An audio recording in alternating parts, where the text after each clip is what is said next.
반갑습니다. 올해 그 34회 시험이 굉장히 2차 과목이 어려웠습니다. 22,000명이 2차 봐가지고 10,000명 되고 44% 합격률 나왔어요. 2차만 보신 분이. 지금 올해는 아마 28,000명인가 1차 합격자가 있는 것 같더라고요. 갈수록 이제 2차 과목을 어렵게 낼 개연성이 높아졌습니다. 원래 상대평가 한다고 했는데 상대평가를 하지 않고 절대평가하면서 난이도를 점차적으로 가면서 조금씩 올려갈 예정입니다. 빨리 따야 돼. 그래서 한 해라도 자꾸 이제 더 미루면 가면 갈수록 2차가 어려워진다고 보시면 되겠습니다. 지금 2주 동안 하기 때문에 전체 내용을 다 할 수 없고요. 이제 1월 달부터 처음부터 끝까지 진도 나가니까 대략적으로 개정된 거 위주로, 올해 개정된 거 위주로 말씀을 드리도록 하겠습니다. 그리고 또 직접 시험에 관련이 조금 없을 수도 있는데 요즘은 올해 공인중개사법이 6문제가 한 번도 안 나왔던 문제가 나왔습니다. 대한민국 강사 모두 강의 안 했습니다. 저만 강의 안 한 게 아니고 다른 강사도. 그래서 이제 뭐가 나올지 모르기 때문에 지금 약간 여유가 있으니까 조금 직접 시험에 이때까지 나온 적이 없는 내용도 조금 있기는 합니다. 근데 실무할 때는 꼭 알아야 되는 그런 내용들이니까요. 참고로 보시면 되겠습니다. 여러분들 자료 안 받으셨어요? 자료? 그 자료 그거 보시면 돼요. 제 전화번호도 나와 있는데 그게 지금 지우지도 않고 전화번호도 맨 앞에 있네요. 참고로 뭐 입력해 놓으시면 될 겁니다.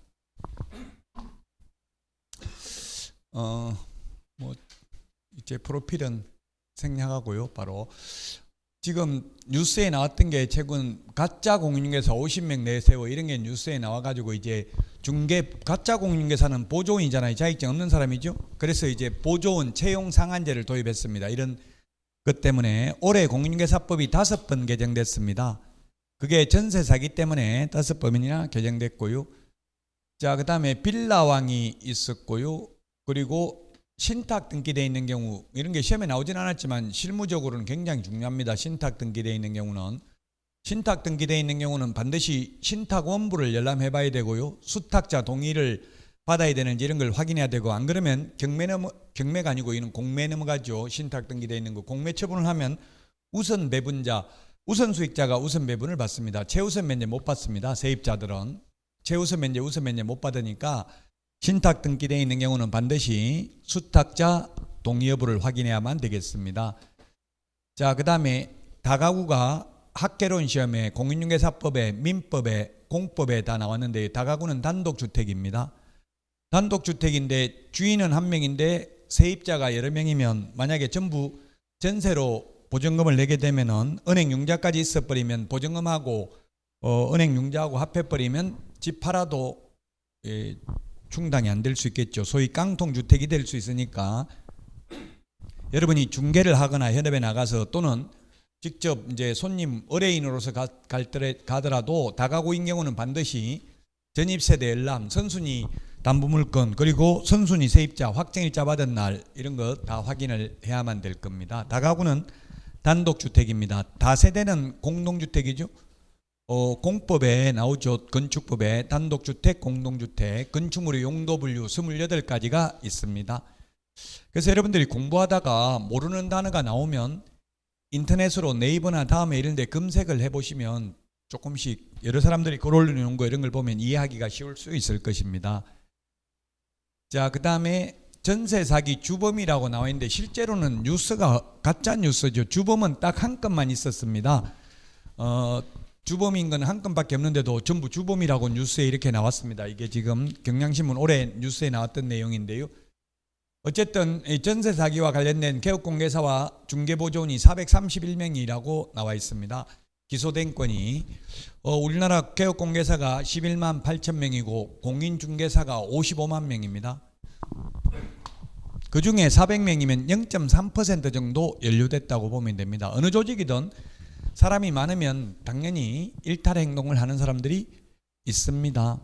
그리고 극소수 0.3%에도 불구하고 전부 국민들이 싸잡아 그냥 사기꾼 이렇게 인식을 할 수 있으니까 여러분들이 현업에 나가더라도 이제 공정하게 중개하도록 노력은 해야 됩니다.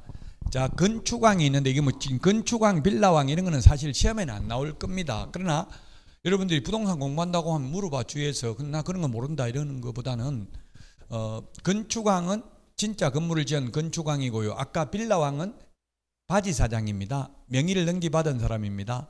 이게 보니까 건축왕은 인천시 미추홀구고요. 빌라왕은 서울시 강서구 화곡동에서 있었던 사건인데 뭐냐면 건축왕이 건물 지어가지고 빌라왕한테 명의를 넘기는 거예요. 2억에 분양을 하려고 하니까 분양이 잘 안 돼요. 왜냐하면 2억짜리 빌라 가지고 있으면 무주택 세대주가 아니면 분양 같은 거 받으려면 후순위로 밀리잖아요. 무주택 세대주가 우선순위로 분양을 받죠. 추첨을 하더라도 무주택자 우선 되고 나서 나머지 가지고 또 집 있는 사람하고 이렇게 해요. 그러다 보니까 분양이 잘 안 되는데 2억 2천에 전세 세입자는 구할 수 있는 거예요. 감정평가사한테 2억 5천으로 평가해달라 해가지고 그 허그에다가 또는 서울보증보험에 전세 반환보증보험 2억 2천 전세도 가입이 가능합니다. 그러면 세입자는 보험회사에서 보험금으로 받으면 되니까 뗄 염려가 없다 이런 식으로 설명하면 들어온다고요. 2억 2천에도. 그 2억 2천에 세입자 들어오면 2천만 원 남잖아요. 판 거보다 오히려 더 비싸게 받았잖아요. 전세금을. 그래서 신축 빌라가 이게 가능한 거예요. 구축은 시세가 나와 있기 때문에 불가능이죠. 신축은 시세가 없잖아요. 지금 금방 지었으니까 주변 시세를 알 수가 없잖아요. 그러니까 2억 2천에 전세 들어와가지고 2천만 원 남는 거 가지고 전세 세입자 모집한 사람한테 돈을 주고 그 다음에 명의 넘겨간 빌라왕한테 취득세 다 내주고 그리고 200만 원씩 줬더라고요. 그럼 빌라왕이 1000개를 받았으니까 1000개를 200만 원씩 받았으니까 20억을 벌었습니다. 그런데 종합부동산세가 80억이 나왔습니다.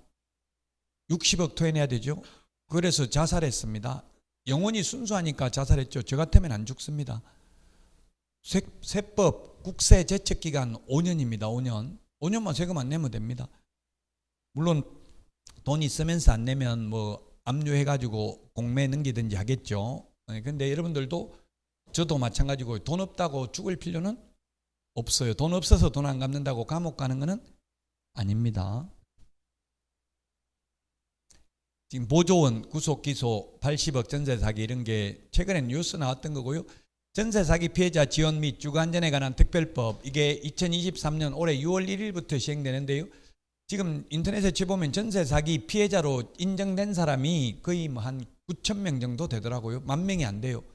이거 사기 피해자로 인정받는 것도 어렵고요. 인정받으면 저금리로 낮은 금리로 대출해주고 이 정도밖에 없어요. 사실 큰 혜택은 없습니다. 근데 이런 법이 시행되고 있다는 건 시험에 아직 나온 적 없지만 나올 수 있습니다. 자, 여기서부터 이제 시험에 나오는 내용입니다. 올해 6월 1일부로 바뀐 내용이 옛날에는 자격증 등록증을 빌려준 사람만 1년 이하 이전액이나 1,000만 원 이하의 벌금이었는데 지금은 그 빌려주거나 빌리는 걸 소개하는 사람도 1년 이하의 전액이나 1,000만 원 이하의 벌금으로 개정됐습니다.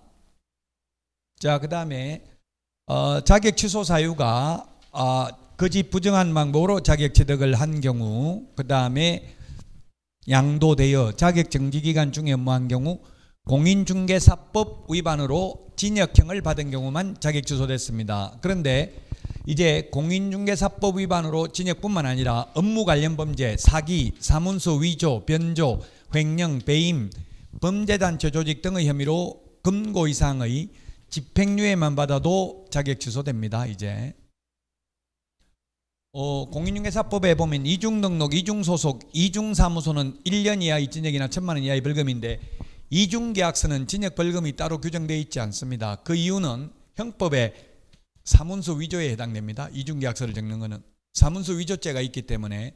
그래서 만약에 다운계약서 적어가지고 금고 이상 형을 받게 되면은 자격을 반드시 취소하여야 합니다. 자격 취소는 할 수 있는 게 아니라 반드시 해야 됩니다. 그래서 지금 변호사나 의사는 자격 취소가 없습니다. 의사는 면허정지밖에 없어요. 변호사도. 면허정지는 나중에 다시 자격증 가지고 또 하면 된다고요. 우리는 등록 취소라고 하죠. 등록 취소돼도 자격증 있으면 3년 지나면 다시 등록할 수 있거든요. 근데 우리는 자격 취소되면 새로 자격증 따야 됩니다. 한번 취소되고 나면 다시 따는 것은 굉장히 어렵습니다. 올해 15,000명 합격했습니다. 불가능한 시험 아닙니다. 15,000명이면 아직도 수능시험 빼고는 최고 합격자 많이 나옵니다.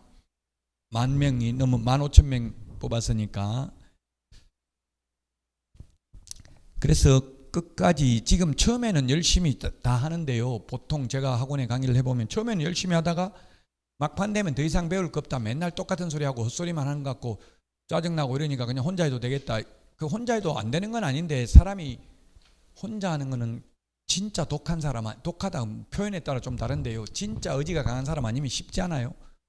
제가 사이버 대학교에 강의하고 있는데 30%가 탈락합니다. 자동적으로. 얼굴 안 보고 인터넷으로만 가지고 하니까 거의 중간에 포기하는 분들이 많다고요. 그 리듬이 깨지니까 알든 모르든 헛소리를 하든 그냥 끝까지 한번 시험 볼 때까지 한번 수업을 들어보자 이런 자세를 가지고 그걸 실천하는 게 저는 가장 중요하다고 생각해요. 옆에 사람들 부하내동하면 안 된다고 옆에 사람 장에 가면 따라 장에 갈 필요 없고 옆에 사람이 혼자 해도 된다 들을 필요 없다 이렇게 한다고 남 따라 하면 안 됩니다. 내가 결정을 해야 돼요. 내 인생은 남이 책임지지 않습니다. 자, 그 다음에 부동산 거래 질서 교란 행위가 확대됐습니다. 뭐 이런 거 허위 거짓 신고 이런 것들이 추가됐습니다. 뭐 한 40몇 가지 됩니다. 이걸 다 암기하기는 어렵습니다. 지금 공인중개사법이 한 6문제가 이때까지 한 번도 출제 안 됐던 문제가 출제됐다고 했는데요. 그렇다고 제가 이때까지 한 번도 안 나왔던 걸 계속 강의할 수는 없어요. 또 뭐가 나올지 모르기 때문에 계속 그래도 최소한 80% 이상은 나왔던 부분이 계속 나온다고요. 그래서 한 85%에서 80% 정도까지는 저는 그래서 80% 거의 해마다 나왔던 부분 위주로 강의는 합니다. 이제 문제는 저도 모의고사를 만약 제가 낸다면 안 나왔던 것도 한두 문제씩 내야 될 것 같아요. 왜냐면 모의고사는 점수 잘 나오다가 실제 시험엔 또 점수 안 나오잖아요. 계속 출제된 것만 출제하게 되면. 자, 요거는 시험에 반드시 출제되는 파트입니다. 개업공개사 등의 결격사유입니다. 이 개업공개사 등이란 개업공인중개사, 소속공인중개사, 중개보조원, 법인의 임원사원을 개업공개사 등이라고 합니다. 한마디로 말하면 취직도 안 되고 개업도 안 되는 사유입니다. 취직도 안 되고 개업도 안 되지만 자격은 원칙적으로 취득할 수 있습니다.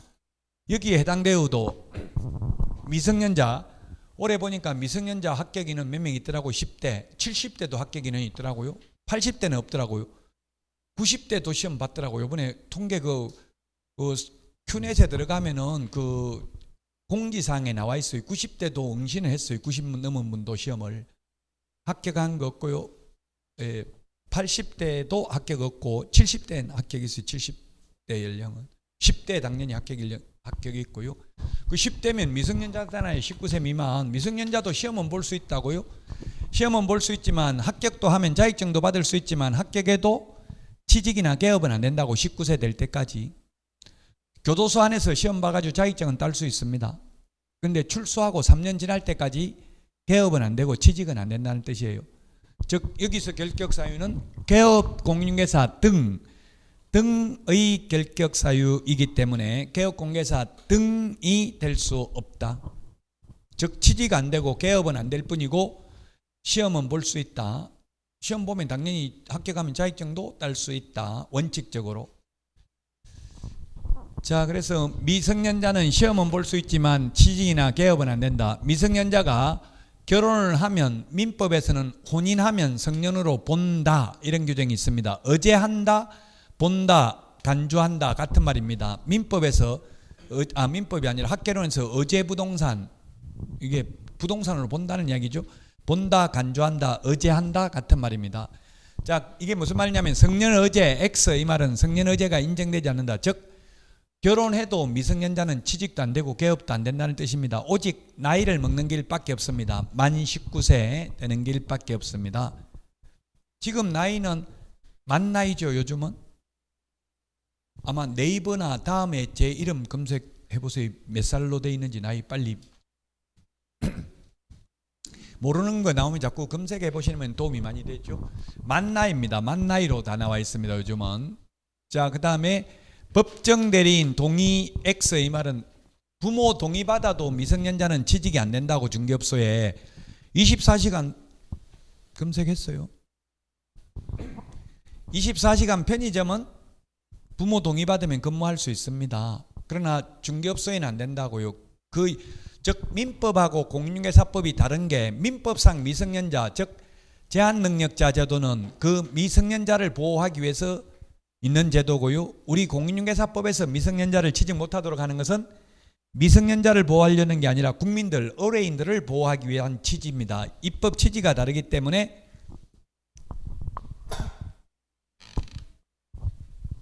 부모 동의받아도 취직이 안 됩니다. 법정 대리인 동의 X.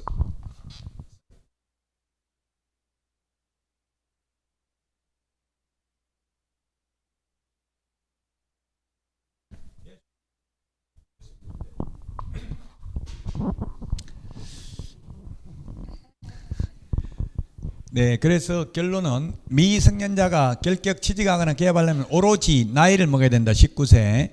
그 다음에 피한정 후견인, 피성년 후견인이 취직하거나 개업하려면 피한정 후견, 피성년 후견 개시 심판을 받았다가 벗어나려면 종료 심판을 받아야 돼요. 그래서 피성년 후견인 옛날에는 한정 후견인, 옛날에는 지금은 피성년 후견인, 피한정 후견이라고 하죠. 옛날에는 금치산자, 한정치산자라고 했는데요. 정신이 오락가락 치매가 걸렸다고 해서 취직돼야 안 돼요. 치매 환자는 취직이 돼야 안 돼요. 중개사무소에. 됩니다. 이론적으로는 치매 환자라고만 하면. 치매 환자가 무조건 피성년 후견인, 피한정 후견인은 아닐 수 있다는 이야기예요. 치매 환자여가지고 옛날에 롯데 신교코 회장 같은 경우는 한정 후견 개시 심판을 받았어요. 모든 치매 환자가 전부 다 결격 사유에 해당되는 건 아닙니다. 다만 한정 후견, 성년 후견 개시 심판을 받으면 결격 사유에 해당됩니다. 벗어나려면 시험에 정신과 의사로부터 정상인이라는 소견서를 받으면 벗어난다. X로 출제됐어요. 의사가 정상인이라고 해서 벗어나는 게 아니라 가정법원으로부터 후견 종료 심판을 받아야 됩니다. 후견이 뭡니까? 후견이라는 말이 뒤후자 바라볼 견자 뒤에서 보살펴 주는 걸 후견인입니다. 그래서 후견 종료 심판이 있어야 벗어난다. 이것도 시험에 많이 나왔는데요. 피특정 후견인은 X, 이 말은 결격 사유 아니다. 취직하고 개업할 수 있다는 뜻입니다. 피특정 후견인 이런 거 인터넷에 치보면 다 나옵니다. 특정 사무에 대해서 후견, 보살핌을 받아야 되는 사람이 피특정 후견인입니다. 피성년 후견인은 옛날에 금치산자, 완전히 정신 나간 사람입니다. 피한정 후견인은 오락가락 하는 사람, 치매는 오락가락 하죠. 치매 환자가 피한정 후견인 될 수 있습니다.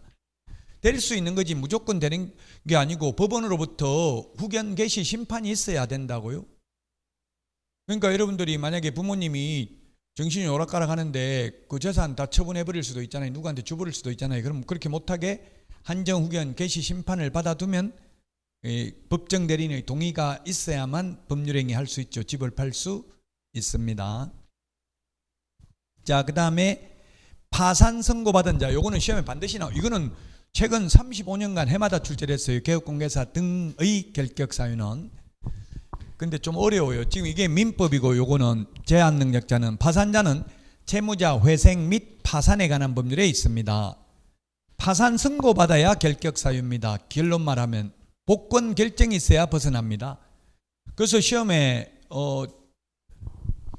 파산 채무를 모두 변제 완료하고 법원에 복권 신청하면 결격 사유에서 벗어난다. X. 신청만 해가지는 안 되고 법원으로부터 복권 결정이 있어야 된다. 또 채무 빚이 많아가지고 채무 회생인가 신청을 해놓은 상태에서 아직 회생인가 여부가 결정되지 아니한 상태, 결격 사유 아닙니다. 파산 선고를 받았다는 말이 있어야 결격 사유고 복권이 됐다는 말이 있어야 벗어난다고요. 복권 신청만 해가지고 벗어나는 게 아니다 이 뜻이에요. 여기서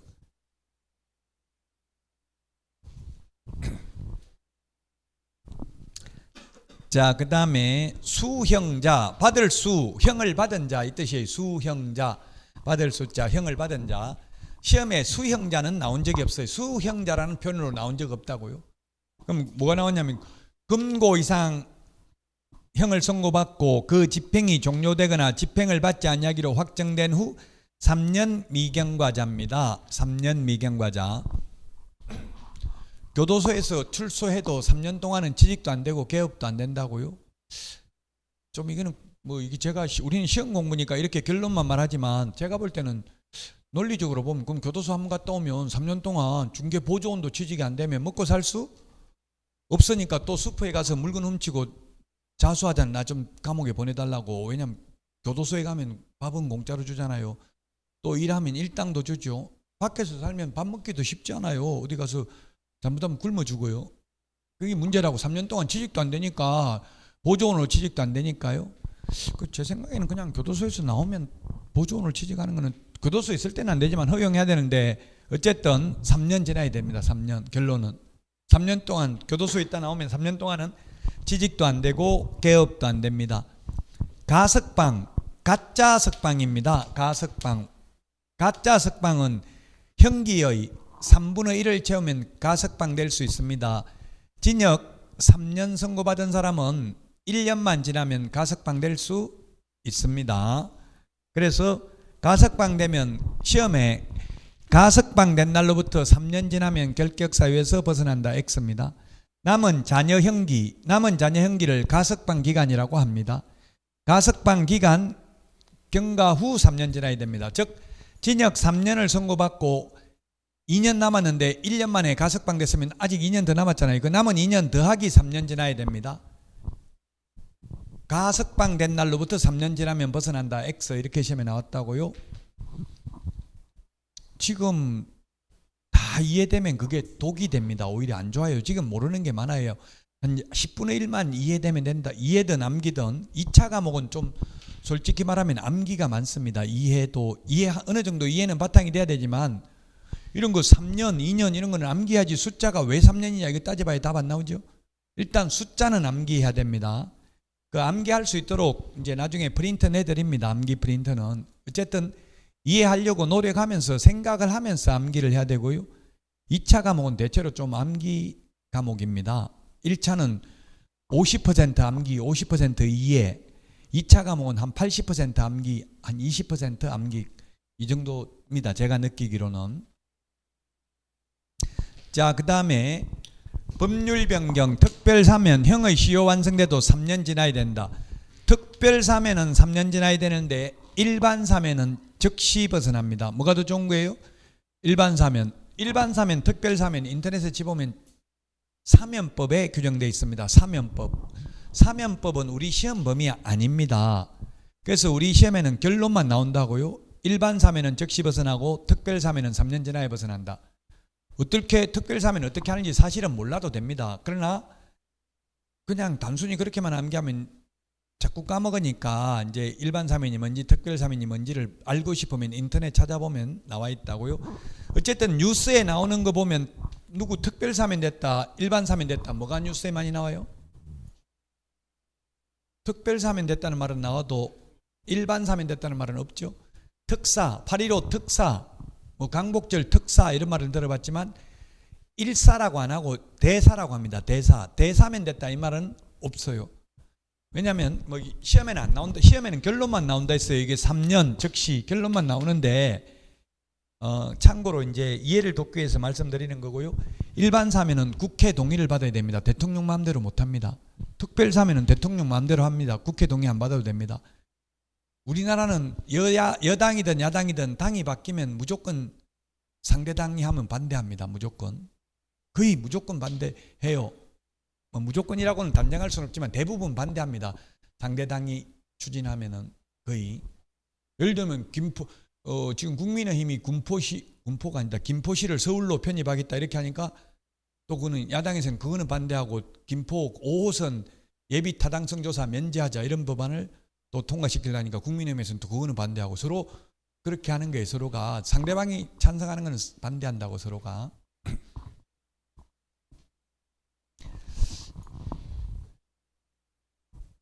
자, 그래서 결론은 특별사면은 3년 지나야 되는데 일반사면은 즉시 벗어난다. 일반사면이 더 좋은 거다. 특별사면은 대통령의 고유권한이죠. 뭐 형식적으로는 법무부 장관이 상신을 해가지고 대통령이 결정합니다만은. 자, 그 다음에 법률 변경입니다. 예를 들면 옛날에 제가 할 때는 혼인명자 간음죄, 최근에는 간통죄 이런 게 있었는데 폐지됐죠. 폐지돼서 간통죄가 폐지됐다 하더라도 옛날에 간통죄로 구속돼 가지고 2년형을 선고받고 교도소 복역 중 간통죄가 폐지되면 풀려납니다. 그래도 3년 지나야 됩니다. 법률 변경으로 더 이상 범죄에 해당되지 않는 경우 특별사면도 3년 지나야 되고요. 형의 시효 완성도 3년 지나야 됩니다. 그러나 공소시효가 완성되면 결격사유 아닙니다. 공소시효가 완성되면 시효라는 건 민법에서도 취득시효 뭐 이런 게 점유취득시효, 등기부 취득시효 이런 시효라는 게 나오는데 시효는 시간이 경과됨에 따라 나타나는 효력입니다. 시간이 오래 경과되면 그 상태를 그냥 법적으로 인정해 주는 제도입니다. 법의 안정성 때문에 그렇습니다. 그래서 옛날에는 살인죄의 공소시효가 15년이었습니다. 옛날에는 살인을 해도 15년만 안 잡히면 그 뒤에 잡혀도 처벌 안 받았다고요. 물론 지금은 살인죄의 공소시효가 없어졌습니다. 공소시효라는 것은 재판을 받기 전에 시간이 경과되는 걸 공소시효라고 하고요. 여기서 시효는 형의 시효인데 형의 시효라는 것은 확정 판결을 받고 시간이 경과된 경우입니다. 예를 들면 국회의원 같은 경우는 불출석 재판도 합니다. 출석 안 하고 그냥 판사가 재판을 한다고요. 그럼 불출석한 상태에서 징역 10년 선고받았는데 도망가 버릴 수도 있잖아요. 10년 선고됐다는 뉴스에 나오는 거 보고. 그런 경우는 형의 시효가 진행되고 있는 겁니다. 그래가지고 형의 시효가 완성되면 예를 들면 사형에 해당되는 범죄의 형의 시효는 30년인데요. 30년이라는 거 아직 시험에 나온 적 없습니다. 어쨌든 사형을 선고받았는데 재판을 해가지고 도망가 버렸어요. 그럼 30년 지나면 형의 시효가 완성됩니다. 처벌 못합니다. 이제. 그래도 30년 지났다 하더라도 시효가 완성돼도 3년 더 있어야 보조원으로 취직할 수 있다는 이야기입니다. 이게 좀 어려워요. 형법이기 때문에 좀 모르는 용어는 인터넷으로 자주 검색을 해보시면 돼요. 5번 이게 올해 개정됐습니다. 2023년 10월 19일 날 개정돼 가지고 올해 시험에는 아마 이게 안 나온 것 같은데 올해 개정된 내용은 거의 금고 이상의 집행유예 기간 중이었는데 옛날에는 플러스 2년간 결격사유에 해당됩니다. 제가 연수교육을 해보니까 현업에 있는 분이 이런 질문을 하더라고요. 도로교통법 위반해가지고 뭐 음주운전 했나 봐요. 집행유예 3년 받았대요. 그러면 지금 중개업을 하고 있는데 아직 받은 지 며칠 지났는데 아직 아무 말 없는데 계속 해도 되냐? 어떻게 알고 적발해가지고 뭐 중개업을 못하냐 이렇게 묻는데 어떻게 해야 될 것 같아요? 요거 보고 답해 보십시오. 유예기간 더하기 2년이면 지금 중개업 하고 있는데 아직 아무 연락이 없어요. 집행유예 3년 받았는데 도로교통법 위반 음주운전 걸려가지고 계속 할 수 있다. 문 닫아야 된다. 폐업해야 된다. 예, 등록 취소됩니다. 폐업하든지 안 그러면 폐업 안 하면 등록 취소됩니다. 5년간 못합니다. 5년간 취직도 못하고 개업도 못합니다. 그러면 어떻게 하냐? 저보고 묻더라고. 어떻게 하는지. 제가 공무원들, 제가 경기도에 연수교육하러 31개 시군 중에서 거의 한 25군데 이상은 가봤는데요. 어떻게 하는지 공무원한테 물어보니까 세월 행정전산망, 요번에 세월 정부24 마비됐다고 나왔었어요. 세월 전산망 이름이 세월이에요. 행정전산망. 공무원들 아이디 패스워드로 로그인 가능하다 하더라고요. 세월. 세월 이게 시험에 나온 적은 없습니다. 어쨌든 1년에 2번씩 그 세월 전산망에 들어가서 조회해가지고 결격사유 여부를 확인한대요. 지금 당장은 연락 안 왔지만 6개월 안에는 연락 온다고 봐야 돼요. 1년에 2번씩 확인하니까. 조심하시라고요. 음주운전 이런 거 도로교통법 위반해서 집행유예 받아도 개업도 안 되고 취직도 안 돼요. 자격증 땄다 하더라도. 집행이 유예되면 감옥 가요 안 가요? 집행이 유예되면? 안 가죠. 유예됐으니까. 선고유예는 기소유예는 이 두 개는 결격사유 아닙니다. 취직하거나 개업할 수 있어요. 가장 가벼운 벌이 기소유예입니다. 이런 거 이제 모르는 단어 이게 형법이기 때문에 여러분들이 궁금하면 형법을 찾아보면 되는데요. 기소유예는 기소라는 것은 일으킬 기자 소송을 일으킨다 이 뜻이에요. 즉 재판에 회부한다는 뜻이에요. 우리나라는 기소 독점주의입니다. 헌법에 의해서 오직 검사만 기소할 수 있습니다. 우리 뭐라고 하지? 특별검사 공무원들 국회의원들 이런 거 조사하는 사람 뭐라고 그래요? 그 특검 말고 뭐 또 지금 있던데 갑자기 나이 먹으니까 이제 단어가 기억이 안 나는데 뭐 하나 또 있잖아요. 그 고위공직자들 조사하는 사람 이번에 감사원 뭐 사무총장 조사하고 하던데 몰라요 뭔지. 특별검사는 아니고 그분들도 그 중에 검사가 있어요. 파견 나와가지고 검사들이 근무한다고요. 그게. 그래서 검사가 기소한다는 이야기 결국은 재판에 회부하는 건 오직 검사만 재판에 넘길 수 있어요. 그래서 우리나라는 판사보다는 검사가 힘이 세죠. 판사는 검사가 재판해달라고 한 사람만 재판할 수 있다고요. 근데 검사는 기소를 할 수 있으니까 잡아가지고 조사해가지고. 자, 어쨌든 기소유예라는 거는 제가 있기는 있어요. 제가 있기는 있는데 재판에는 안 넘기고 검사선에서 마무리 짓는 게 기소유예입니다. 제가 아는 분 지인 딸이 중학생이었어요. 중학생인데 노래를 불법 다운로드 받은 노래를 자기 카페에다가 올려놨는데 변호사가 연락 온 거예요. 100만 원 안 내면 고발하겠다. 저작권법 위반으로. 고발 어떻게 하면 되느냐 저한테 묻기를 그냥 고발하라고 했어요. 고발했는데 기소유예 됐어요. 제가 있기는 있는 거예요. 저작권법 위반인 거예요. 그래서 경찰 조사받으러 제가 입회인으로 따라갔는데요. 그럼 처벌 안 하려고 묻는 거하고 처벌하려고 묻는 거하고 달라요. 묻는 태도가. 돈 받고 상업용 목적으로 했냐? 아니요. 이게 제가 되는 줄 알았냐? 몰랐습니다. 그래가지고 그런 거 본 적이 없어서 그 묻는 게 다 그렇더라고요. 이거 계속 올려난 근데 먼저 그러더라고. 지금 처음에 조사하기 전에 이게 영상 녹화 해가지고 조사한다더라고. 조사하기 전에 그 아직 올려놨냐 묻더라고. 그러니까 그러니까 빨리 삭제하고 조사하자 이러더라고요.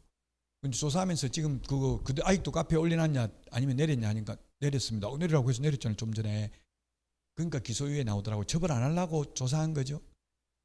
묻는 방식에 따라 달라요. 이 사람이 그럼 잡아 넣으려고 묻는 건지 봐주려고 묻는 건지 묻는 태도에 따라 달라진다고요. 그 검사 손에 달려 있어요. 검사 재량이에요. 그거는 그 기소유예 받았어요. 그러면 결격 사유 아니고 공무원 결격 사유도 아니에요. 그 사람이 지금 공무원 돼 있거든요. 그때 경찰 조사 받은 사람이 공무원 결격 사유도 아니라고. 이게 기소유예는 가장 가벼운 게 기소유예고요. 그 다음에 선고유예는 재판에 넘겼는데 검사가 재판에 넘겼는데 판사가 선고를 유예하는 겁니다. 형법 제60조에 나와 있습니다. 형법 제60조에 나와 있는데 선고 유예되면 2년이 지나면 면소된 것으로 본다. 죄를 안 지은 것으로 본다. 2년만 지나면. 그 기소유예보다는 무거운 별이 재판까지 넘어간 거고 기소유예는 아예 재판에 판사 앞에 가지도 않은 거고 선고유예는 판사 앞에는 갔는데 판사가 선고를 유예한 경우고요. 집행유예는 선고도 했습니다. 징역 3년에 처한다. 그러나 보통 재벌 총수들 그렇게 하잖아요. 징역 3년에 처한다. 그러나 깊이 뉘우치고 있고 국가 경제 발전에 이바지한 점을 감안하여 그 집행을 5년간 유예한다 하면 5년 동안 결격 사유입니다. 그 4년 징역형을 4년 선고하면 집행유예가 안 돼요. 집행유예는 반드시 3년 이하의 징역이나 금고형에 해당되는 자에 대해서 집행을 유예할 수 있습니다. 그러니까 징역 4년 선고하면서 집행유예는 불가능해요. 그 옛날에 삼성 회장도 4년 받아가지고 집행유예 안 되고 실제 감옥 거의 다 재벌 총수들은 거의 다 감옥 다 갔다 왔죠. 법을 다 지키면서 돈 많이 벌기는 우리나라에서는 쉽지 않잖아요. 뭐 상속 다 해주면 상속세가 50%가 넘지 않은 돈이 많으면 그거 다 해주면서 하기는 쉽지 않거든요. 자, 그래서 어쨌든 이게 헷갈린다고. 유예가 있는데 기소유예 결격사유 아니고 선고유예 결격사유 아닌데 집행유예는 결격사유다. 유예 기간 플러스 2년간 결격사유에 해당된다. 자, 그 다음에 공인중개사법 위반으로 벌금 300만 원 이상 받으면 결격사유다. 공인중개사법 위반만 결격사유입니다. 도로교통법 위반해가지고 벌금 내는 것은 결격사유 아닙니다. 벌금은 공인중개사법인데 벌금 아니고 징역이나 집행유예 이런 거는 이 법 저 법 안 가리고 다 결격사유예요. 아까 도로교통법 위반해서 집행유예 받아도 취직도 안 되고 개업도 안 된다고 했습니다. 여러분들이 개업하거나 취직하려면 죄를 안 지어야 돼요. 지금 중개업소 문 열고 하고 있는 사람은 그래도 큰 죄는 안 지었다고 봐야 돼요. 큰 죄를 지었으면 이게 결격 사유니까 할 수가 없다는 이야기입니다. 자, 그 다음에 자격 취소되면 3년 동안 취직도 안 되고 자격 한번 취소되면 3년 안에는 다시 자격증을 딸 수도 없습니다. 이 3년이라는 숫자는 암기를 해야 됩니다. 그 3년이 한 18번 정도 나오니까 일단 지금은 3년 들어 놓으시면 돼요. 계속 반복해서 들어야 돼요. 반복성, 역사성이 있어야 돼요. 우리 지금 말하는 거 이것도 다 암기사항이잖아요. 논리적으로 되어 있는 게 아니고 말도 이게 언어라는 게 역사성, 사회성 계속 반복해서 하다 보니까 이게 그냥 규칙이 된 거예요. 마찬가지로 3년도 계속 하다 보면 나중에는 기억납니다.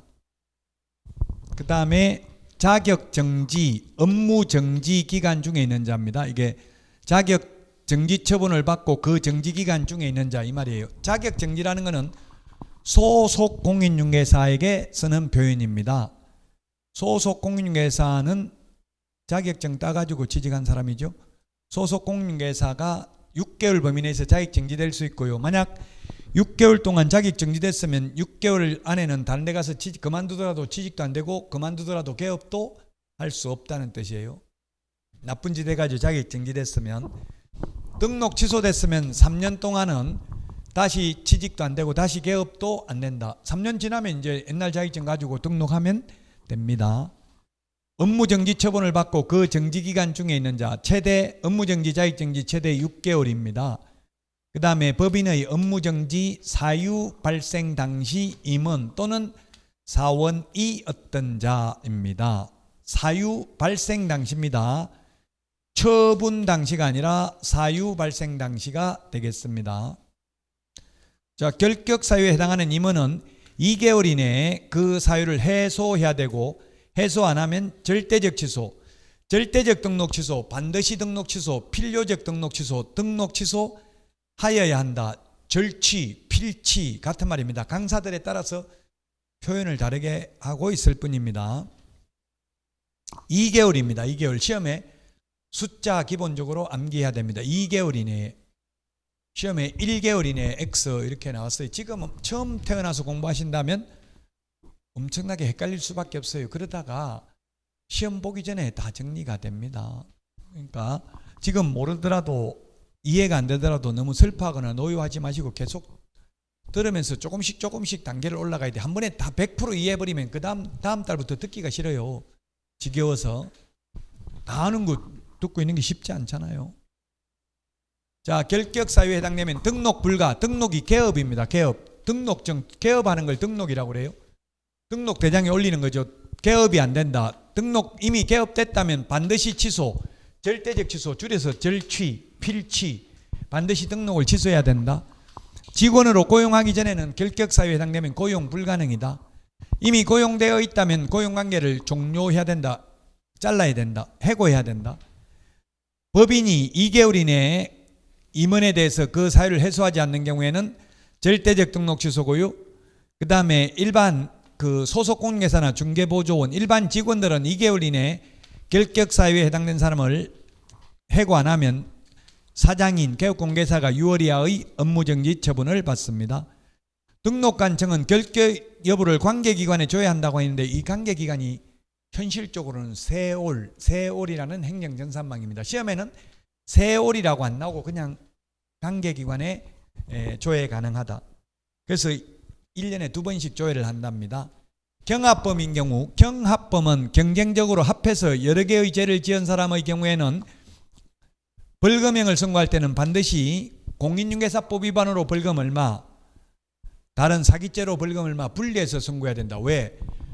공인중개사법 위반으로 300만 원 이상 벌금 받으면 결격 사유이기 때문에 분리해서 선고를 해야 됩니다. 자, 여기까지 하고 쉬었다가 보조원 채용상한제에 대해서 보도록 하겠습니다.